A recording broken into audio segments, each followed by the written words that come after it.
Hey guys, welcome to the Field of 68 YouTube channel. If you like what you see here, hit that subscribe button and you'll get more college basketball content just like this.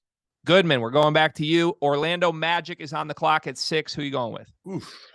I think it's a tough one for me. Orlando's got 6 and 11. I'm gonna hope that a shooter falls to 11, like a true shooter, and wait there. And at 6, I'm choosing between Asar Thompson or Jarris Walker. And again, a tough one for me. I can't wait to hear your guys' thoughts on this one. I'm going Jarris Walker, and I don't love him. I just think he's a safe pick in a lot of ways here, right? He could shoot it. He can guard. He can move the ball. Doesn't really need the ball. Like Asar to me is risky. Obviously, he's a high level athlete. Jarris is also a pretty good athlete. I'm going to go Jarris just because he's been coached up by Kelvin. And I think, again, he can be a really good piece. Can he be a superstar? No. But again, you have a superstar already in Paolo, and you just need guys who can make some shots right now, to me. And that's the differentiator for me. I think Jarris is a much better shooter than Asar is. Sam, you're making a face. Is he? He's a better I think he's shooter. a better shooter than Asar, but like You're a better I don't shooter know than if Asar. he's- You're a better shooter right now. I don't think that's true, but I think that I'm a little bit questionable on where Jarris plays, I guess, here, because their two best players right now are Paulo Banchero and Franz Wagner. I think Franz Wagner might be like the most underrated asset in the entire NBA right now. He is like going to be, I think, an all-star long term. So you have Paulo, you have Franz Wagner at the 3 and the 4. Maybe you slide Franz up to the 2 and you just play super big across the front line. Maybe you use Jarris as like a small ball 5 kind of, or Paulo as a small ball 5. Paulo can play. But then if you're kind of, but then if you're doing that, you're trying to like play some interesting inverted offenses where like you play like Jarris is the screener for Paulo. When you switch that action, you're probably not getting the mismatch advantage. Would you go I don't know. Like I Asar love or somebody Jarris. I think different? Would you go somebody different, or would you go Asar over I'd probably Jarris? go with somebody different. I Okay. would say I would probably take Asar, or I would probably I'd consider Taylor Hendricks just because of the actual shooting ability. And I would consider Anthony Black as well, just because of the decision making, the ability to get that thing moving around the perimeter. Well, you got about 8 point guards in that team already that aren't point guards. So, yeah, I had another one. He's a point guard, though. Including Black is a Paulo.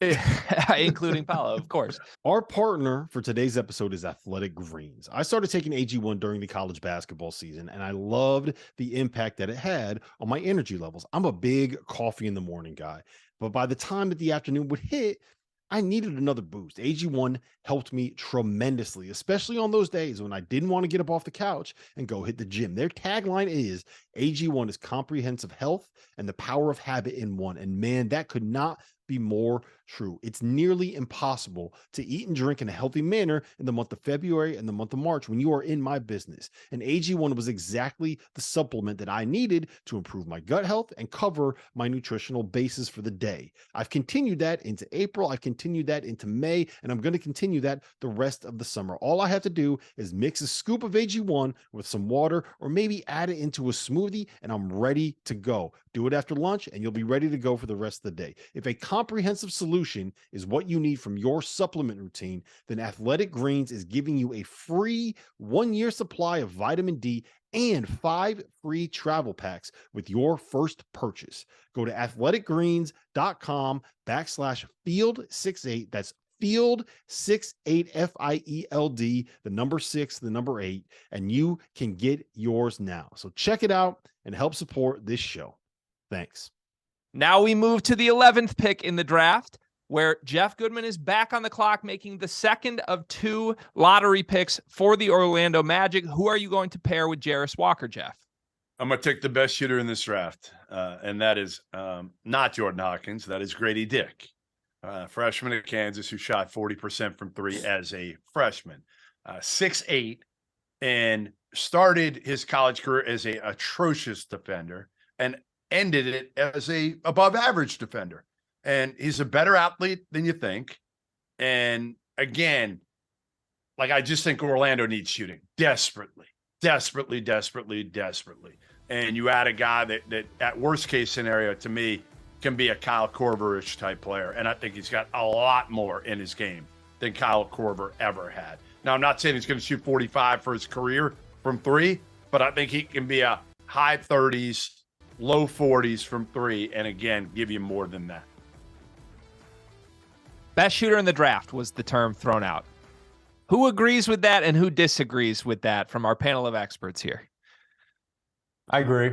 I mean, I think it's close. I like Jordan Hawkins as well as a movement shooter. But I mean, you really can't argue that Grady Dick is a high profile shooter. And I mean, looking back at the metrics, I mean, I work for Cerebro Sports, and looking at the metrics from him when he was in high school, there's proof in the pudding with Grady Dick. I mean, he's really proven over a long period of time that he's a high level shooter, and he's got great size as well. And I also believe that he's got the confidence to be able to step in and hit shots, even in a limited role, which I think a lot of times it's hard for young shooters to step in the league and do.